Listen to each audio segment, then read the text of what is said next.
I'm Ann Simmons, reporting from the newsroom of the Los Angeles Times. Demolition has begun on one of the nation's most notorious crime scenes, Sandy Hook Elementary School in Newtown, Connecticut.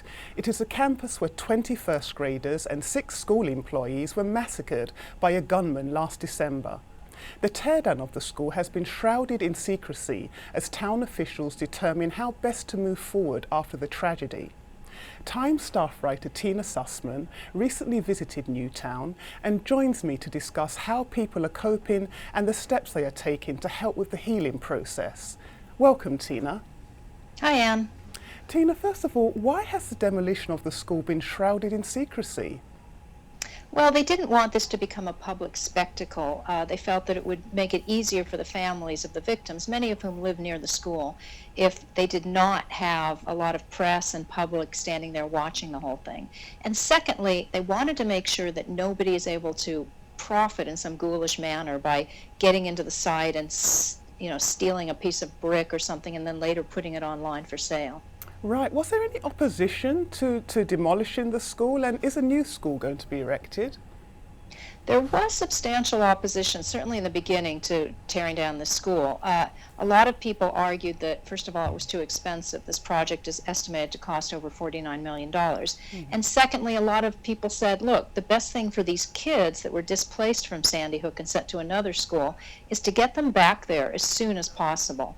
The new school, a real key feature in the new construction will be that the entryway will be probably up the street a little ways, so that even though the new school will sit on the same location, the entrance to it will be different, and that's kind of seen as really important for relieving people from that sense of having to kind of go back that same route that has such horrible memories. Now, you've mentioned the effort not to allow the school building to become a spectacle, or the demolition and not allowing people to walk away with the pieces. What other steps are officials taking in order to ensure that this tragedy does not define this town? I think the most important step they've taken recently is to announce just this month that the city will not host any kind of an official commemoration for the December 14th anniversary. They felt this would be best for the families. Secondly, a few months ago, they requested very politely but firmly that people and organizations please stop sending gifts in to try to, help the families. They just were inundated, and they said it's time to start moving back toward normalcy.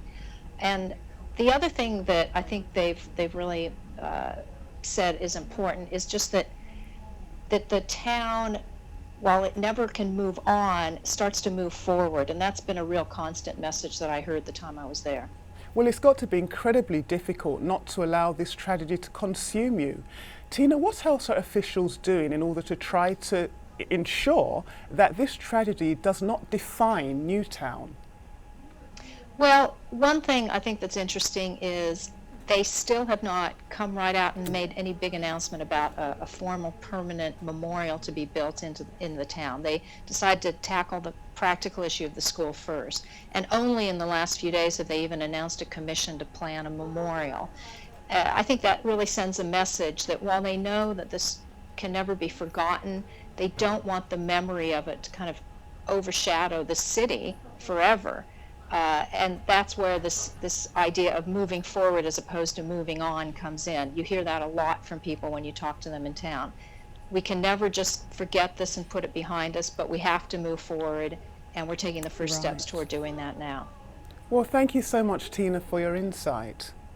Thank you very much. This is such a tragedy and a very sad story. For more on this story and others, please visit latimes.com.